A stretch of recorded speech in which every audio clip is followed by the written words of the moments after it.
Here's the definition of success and failure. Just make this note. Here's failure, a few errors in judgment repeated every day. Now, you can automatically assume, Mr. Owen, I say, I can understand that. A few errors in judgment repeated every day for 6 years. I'm with my father. I think I told the story the last time I was here. My father, 88 years old, he's never been ill, still hasn't retired. Not long ago, midnight, we're getting ready to go to bed. We've drilled a new well, got some extra water, got some more acres going. He's all excited at midnight. We're getting ready to go to bed. My father's eating what he calls his midnight snack, a little bite to eat before you go to bed. Don't have to go to bed hungry. And I'm watching him eat this midnight snack. Guess what he had? An apple, a few graham crackers, and a glass of grapefruit juice. I said to my father, so healthy. My mom taught us all those good health practices, taught me when I was growing up. Right? I'm an only child, I've never been ill. That's the big 5-0 some time ago. My 2 daughters, 32, 33, never been ill. My grandkids never been ill. I'm telling you, the legacy lingers on. As I watched my father have this midnight snack, suddenly it occurred to me, I know that's part of it. An apple a day. That's gotten to Dallas-Fort Worth, right? An apple a day keeps the doctor away. Good question for this intelligent audience. What if that's true? You say, oh, well, Mr. Owen, if that's true, that would be easy to do.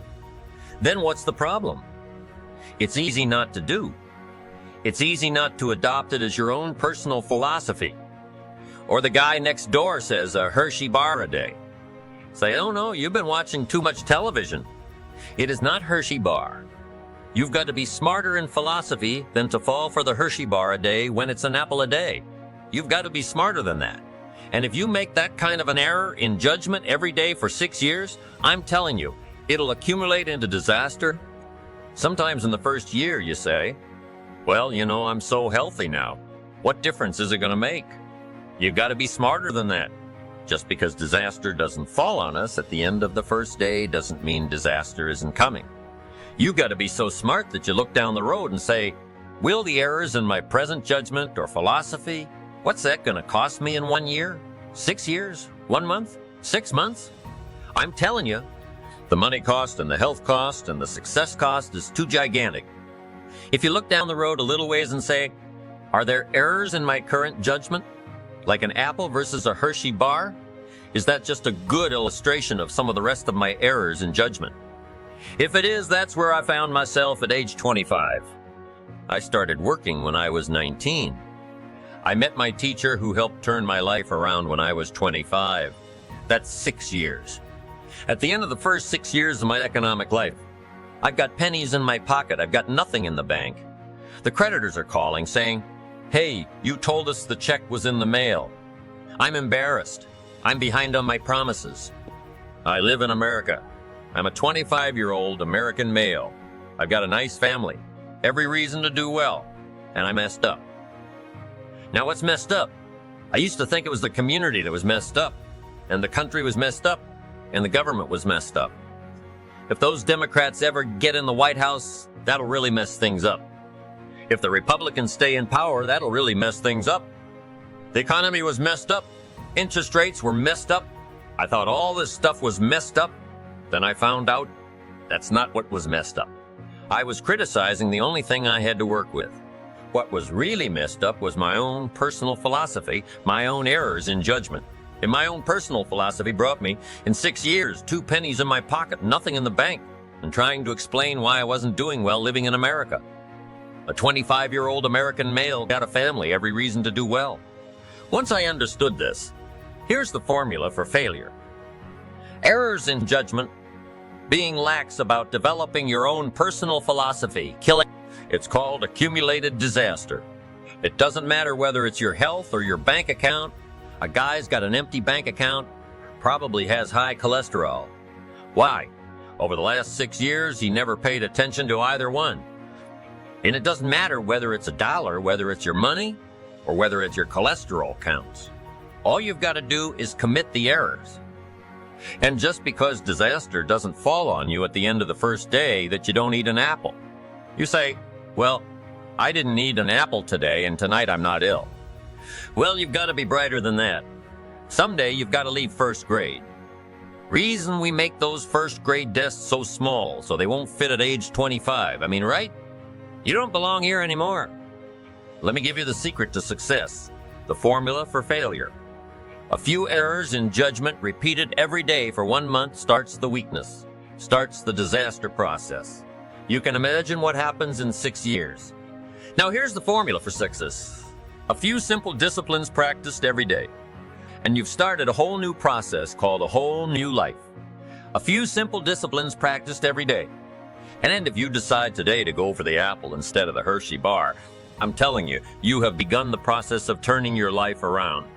And if you keep up that process, not only with your health habits, but with your money habits, and with your communication habits, with your sales habits, and management habits, and every other habit that you've got, if you'll start that process, eliminate the errors, and replace it with disciplines practiced, I'm telling you, you can start this process of life change immediately after today. You don't ever have to be the same again, only by choice. You don't have to walk out of here the same as you walked in today, only by choice. You can start a whole new process. And you say, well, Mr. Oh, and is it that simple? Yes, it's that simple. Where else would you start but with an apple? You don't have to start with something staggering. What if you should be walking around the block for your good health and you don't? What'll that do in 6 years? I'm telling you, the word is disaster. You could and you should and you don't. Here's an even stronger word. You won't. I mean, nope. Might mean you're careless. Won't probably means you're stubborn, and either one is called disaster. Could, should, don't. I'm telling you. That's why at the end of 5 years, 6 years, I found myself with pennies in my pocket. Nothing in the bank. Creditors calling. Could, should, won't. Could, should, don't is called disaster. Now, how do you change all that? The next 6 years, I got rich. The next 6 years, I became a millionaire by the time I'm 31. I'm a millionaire. How about that? You say, well, Mr. Owen, what happened? Well, strangely enough, during that second 6 years of my economic life, the government was about the same. I'm telling you, taxes were about the same. My negative relatives were nothing. I'm telling you, the economy was about the same, and prices were about the same, and everything else was about the same. Circumstances were about the same. Then how come I got rich? How come I totally changed my life? I was not the same. Somebody says, well, what did you go to work on to do all that? I started with my philosophy. I started amending my errors by doing some better thinking, changing my mind, and coming up with ideas that I didn't have before I met my teacher. And once that whole process started for me, I'm telling you, I changed my whole life within a 6-year period. I was never the same, and I've kept up that process all these years. One of the reasons why I'm here is to continue my craft. I don't want the day to come someday somebody says, you should have heard Jim Rohn 10 years ago when he was really terrific.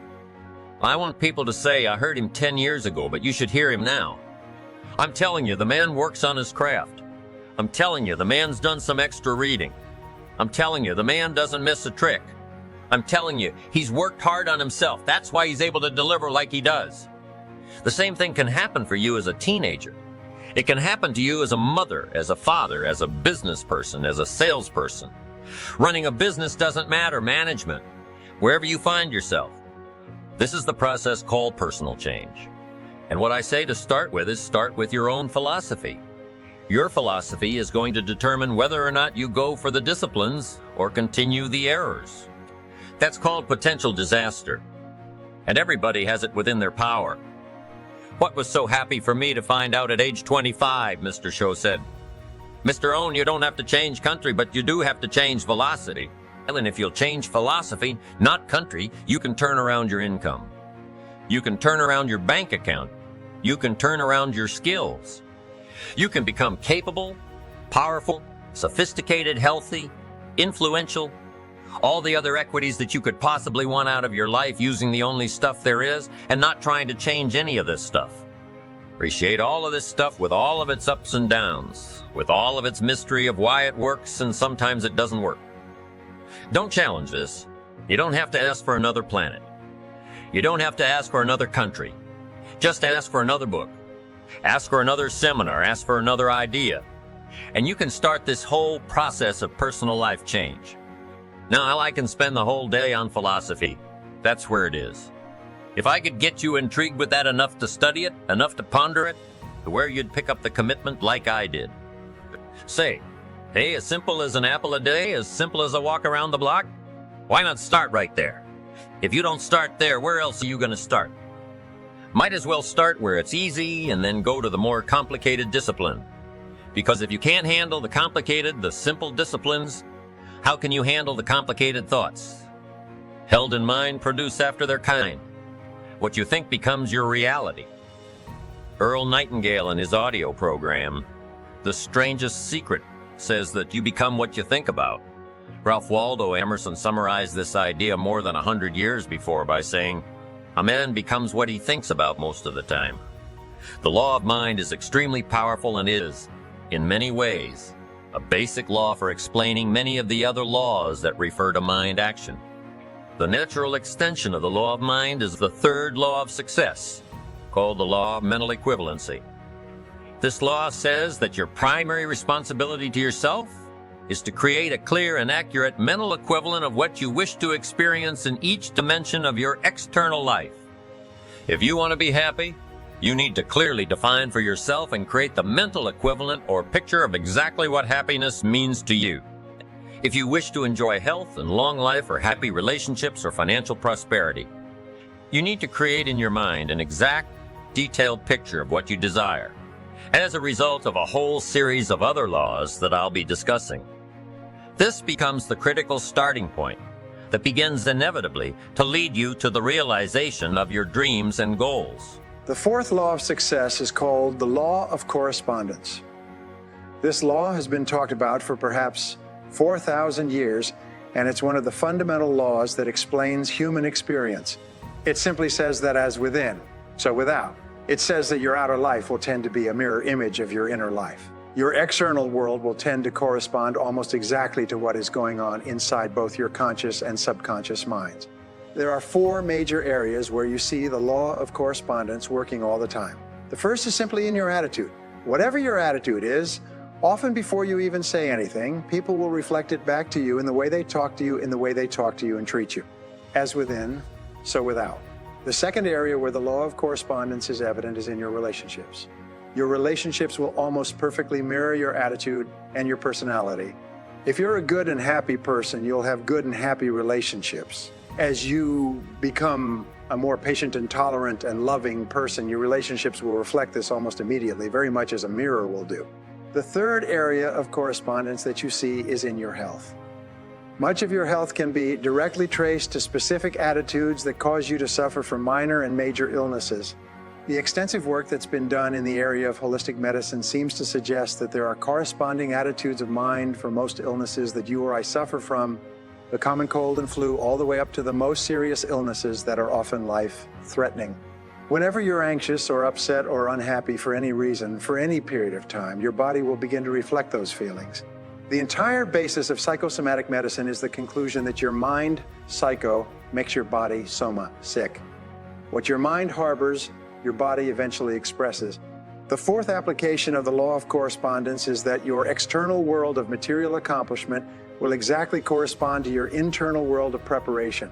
The more knowledge and skill you gain that helps you to be more effective in your work, the more you will be paid. You can't hope to acquire or achieve anything more on the outside until you've acquired it or achieved it on the inside. The law of correspondence reigns supreme. The fifth law of success is the law of belief, which says that whatever you believe with emotion becomes your reality.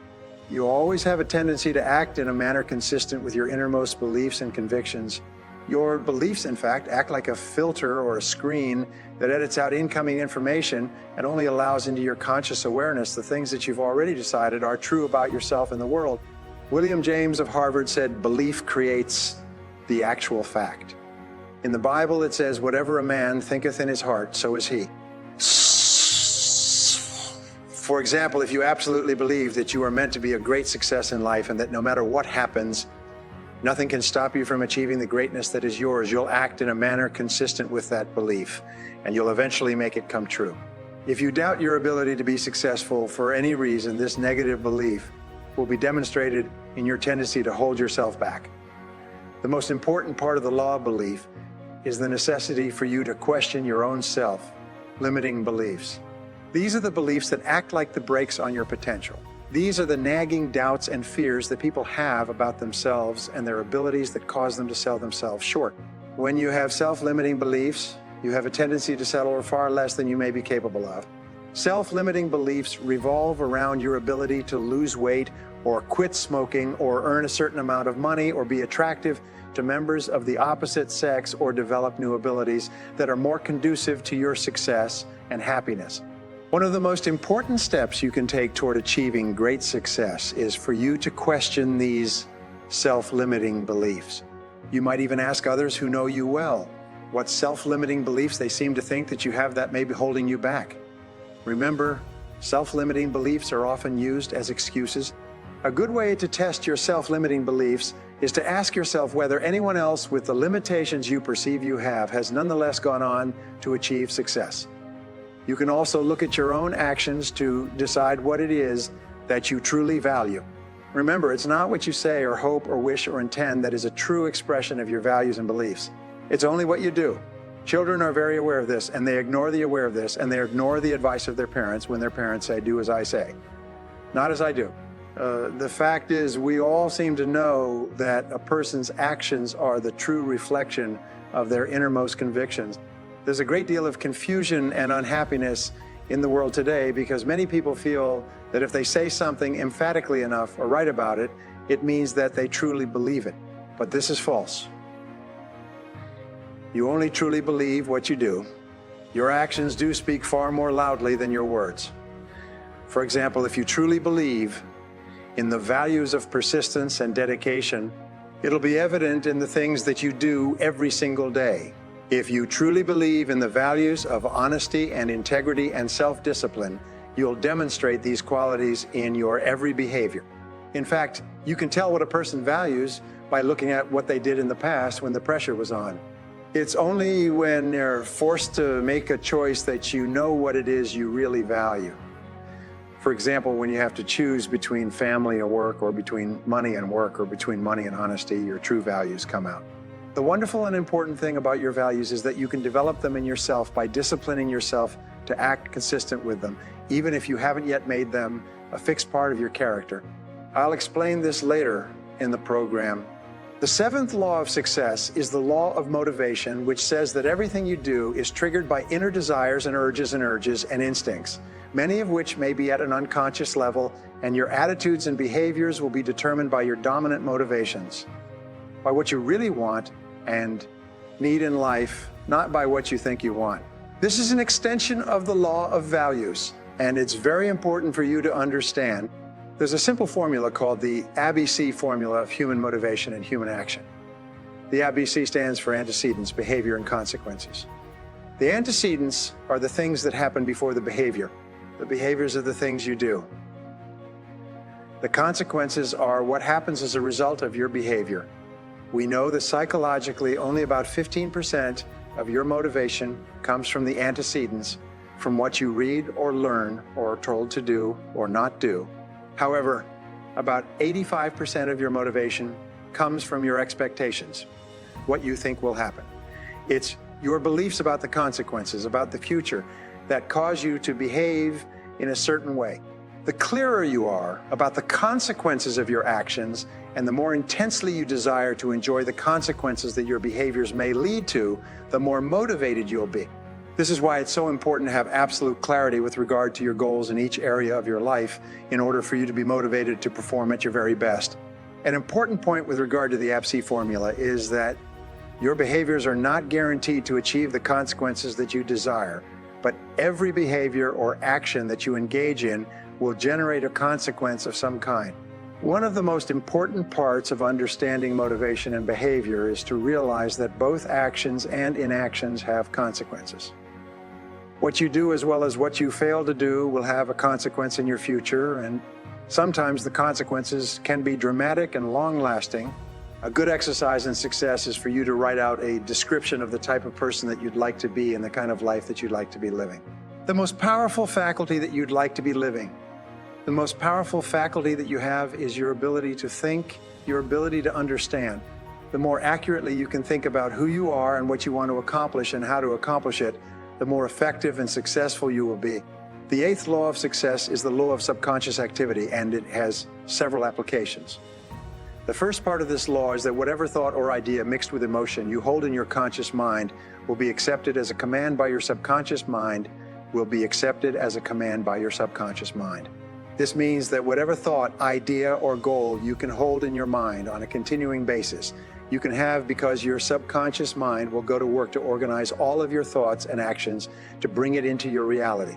If you desire to earn or attain a certain amount of money and you think about it continually day and night, and you use every means possible to drive this desire or hope deep into your subconscious mind will begin committing more and more of its reserve capacity toward bringing that goal or desire into your life. The second part of the law of subconscious activity is that your subconscious mind, once you give it the proper commands, will trigger your reticular cortex and its function. The reticular activating system. Your reticular cortex is a small finger, like part of your brain that alerts you to events and circumstances around you that are consistent with your dominant desires or concerns. For example, if you decided that you wanted to buy a red sports car, this desire would signal to your reticular cortex that red sports cars are now of paramount importance to you. From that moment on, you would see red sports cars everywhere. Even a block away, you would become extremely alert and sensitive to red sports cars, as well as to the means of attaining one of them. If one of your goals is to achieve financial independence and you imbue this goal with intense desire, your reticular cortex will cause you to be extremely sensitive to all kinds of opportunities around you that would help you to earn more money. You would hear and see things everywhere that you might have been unaware of completely in the absence of having established this goal and planted it in your subconscious mind. The third part of the law of subconscious activity is that your subconscious mind, which controls your autonomic nervous system and all of your muscles, nerves, actions, and reactions, also controls your body language and your tone of voice. Professor Moravian of the University of California, Santa Barbara has concluded that when you communicate with others, fully 55% of the message you send is contained in your body language, 38% of the message you send is contained in your tone of voice, and only 7% of the message you send is contained in your tone of voice, and only 7% of the message is contained in the actual words that you use. And your body language and tone of voice are largely controlled by messages about yourself and your goals that you've sent to your subconscious mind as the result of the way you think and feel.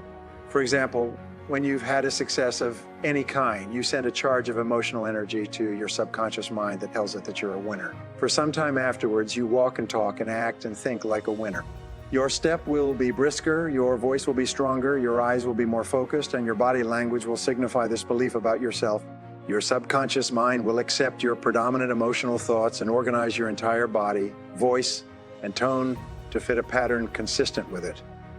The ninth law of success is the law of expectations. It's often called the law of the self-fulfilling prophecy. It's one of the most powerful of all laws because of its simplicity and its predictability. This law simply says that whatever you expect with confidence will have a tendency to materialize in your life. You get not what you want, but what you expect with the greatest intensity. For this reason, an attitude of positive self-expectancy seems to go hand in hand with great success in every area of your life. The wonderful thing about the law of expectations is that you have the power to manufacture your own expectations. You can decide to expect only good things to happen to you. You can walk and talk and act as though you believe the entire world was conspiring to help you achieve your goals. You can become what W. Clement Stone is often referred to as an inverse paranoid. You can become convinced that the entire world is conspiring to do you good. The way that you apply the law of expectations is by constantly looking for the good in every person and every situation. When you have a temporary setback, you can look into the setback for the valuable lesson that it might contain. Instead of becoming upset, you can say to yourself something like, I believe in the perfect outcome of every situation in my life. This kind of affirmation causes you to affirmation causes you to affirmation you do with a more positive and open and optimistic attitude. The most powerful of all expectations are the expectations you have of yourself. You should approach everything you do with an attitude of calm, confident self-expectancy. You should expect to be successful more times than you're unsuccessful. Expect to win more times than you lose, and expect to eventually achieve your goals if you carry on long enough.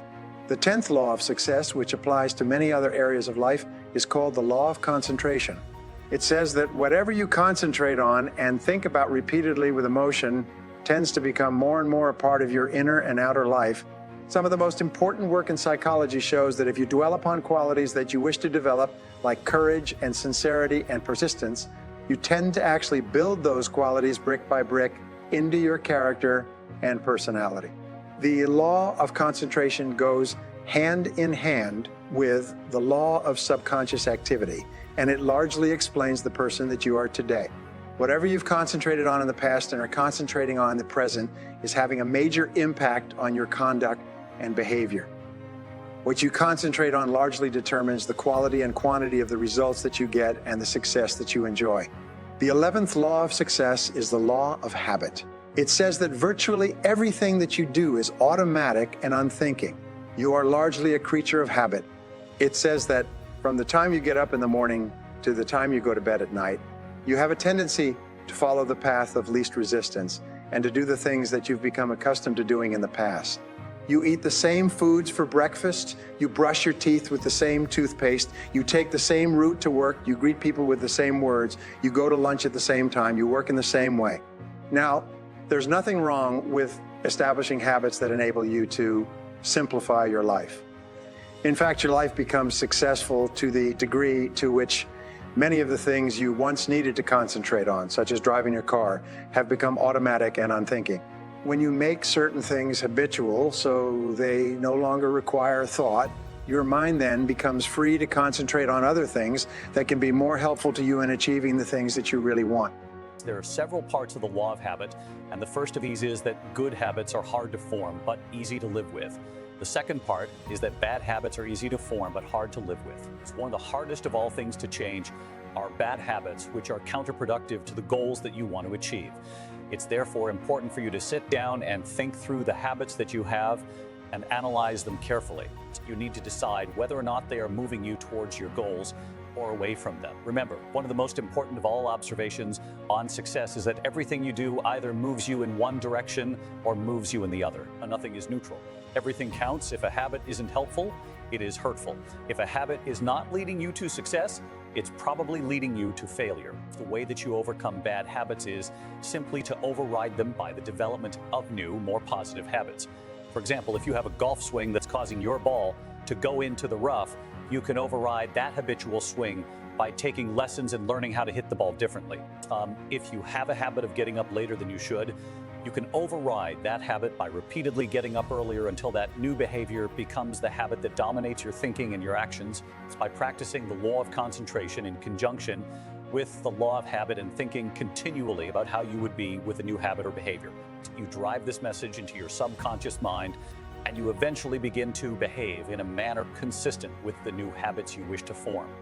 This brings us to the 12th law, one of the most important of all the laws of success, and that is the law of attraction. The law of attraction says that you are a living magnet and that you inevitably attract into your life the people, events, and circumstances that harmonize with your dominant thoughts. This is why we say that whatever you can hold in your mind on a continuing basis, you can have. It's whatever thought you hold clearly and mix with emotion. Begin setting up a force field of mental energy that begins drawing towards you the things that you need to achieve that goal. This law of attraction has been written about for hundreds, if not thousands of years.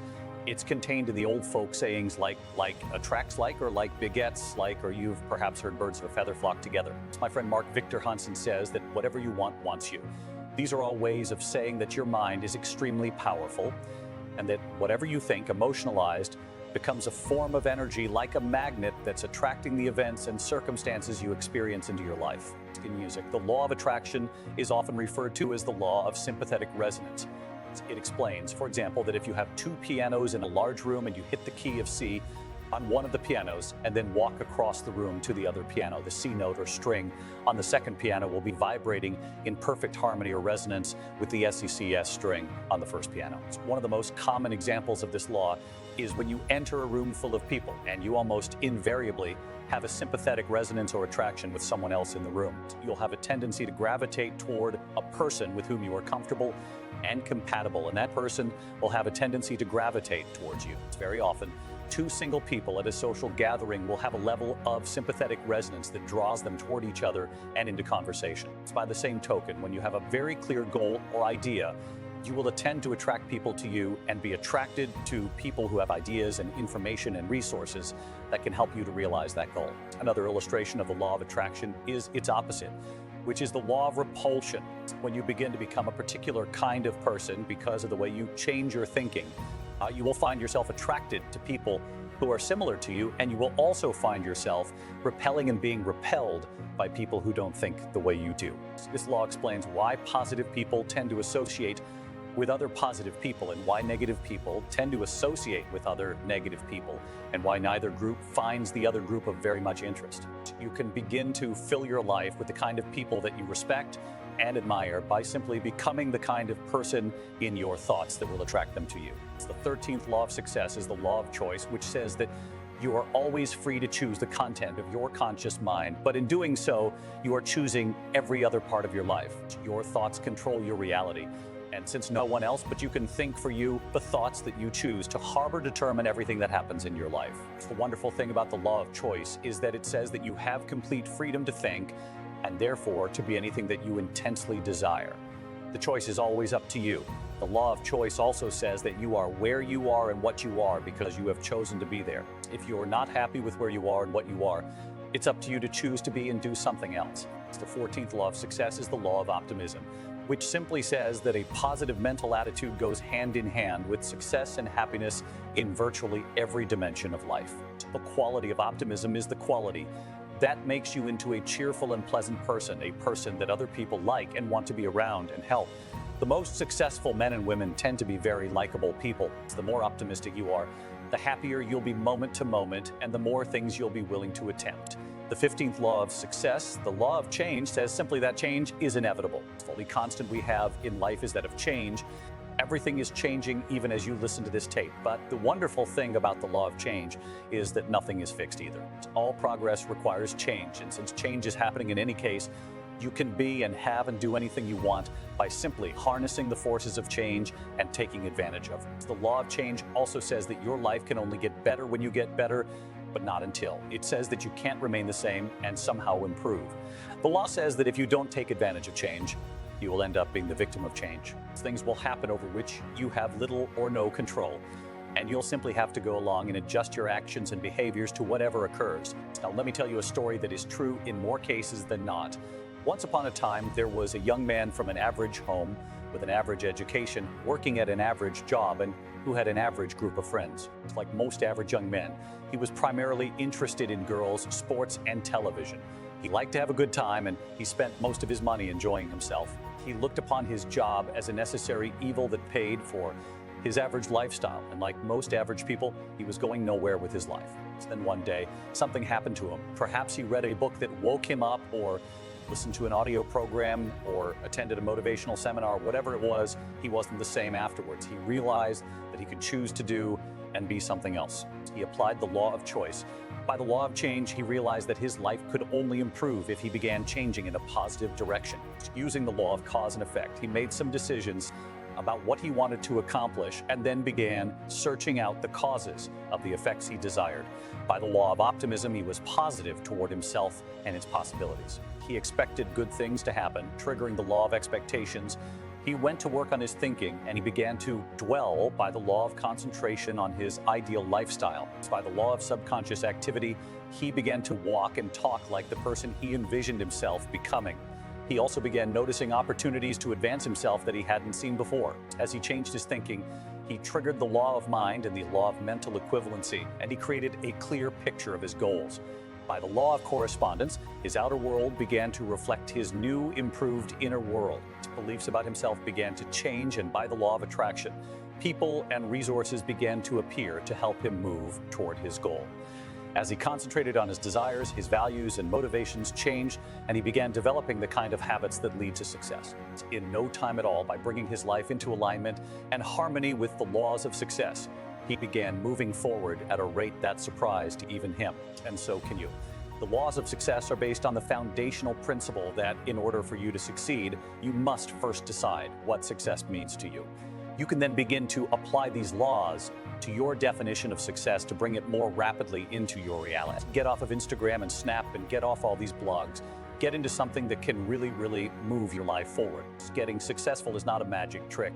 The difference between successful people and non-successful people is here. If you want to be successful, you have to change this. This has to change. It's not what makes it hard.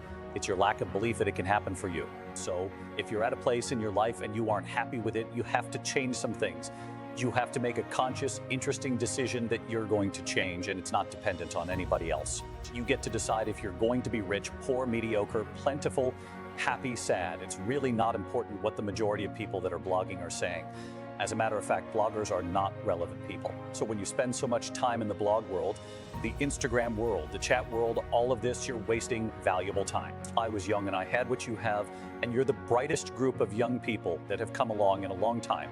Man, millennials are absolutely brilliant because you all have technology. Oh God, Google. You can Google anything. You all have stuff at your fingertips that can make you great. But if you could combine your technology with your parents' and your grandparents' work ethic, you could be rich. You could be rich, man, but you cannot erase the work ethic part. I hate it when I see young people wasting their time, wasting all this technology, just sitting around in this world that's been created for you, that everything is instant. You've got to understand that's success. You can't Google success. You can't Google it, man. I've seen stuff hopefully you'll never see, and I've seen some things I hope one day you do see, but go Google exposure. It ain't gonna take you nowhere. I have a life of convenience now, but in order to get the life of convenience, you've got to have a very uncomfortable life. Stop trying to do everything the short way. Stop trying to figure out the easy way because it ain't gonna happen. You gotta get messed up sometimes. You gotta get dirty. You gotta get your feelings hurt. You gotta get disappointed. You gotta get told no. But at least then when I see somebody trying and I tell them no, I try to at least give them something else. Once you get this, y'all, you can change everything. Negativity, you can protect yourself from negativity, and that's what stops most people. For own scene, it's a real simple exercise to do. I do it every morning before I walk out the door, so I walk out as a positive. I get tired sometimes because I get mentally drained from my job at times, but to coach your mind from negativity, the way you can put a coating around your mind is with one simple: gratitude. Gratitude erases negativity. If you wake up in the morning and start having negative thoughts, I'm tripping, I just don't feel myself. Every time you feel in the middle of the day, if you feel yourself doing that, stop. Just stop for a second and start going over in your mind everything you have to be grateful for, everything you already have. You can walk, that's a blessing. You woke up, that's another blessing. The fact that you can see, think, reason, that's another blessing. You can go somewhere and get yourself something to eat, that's another blessing. The ability to dream is a blessing. Start coating your mind with gratitude. It can change everything for you.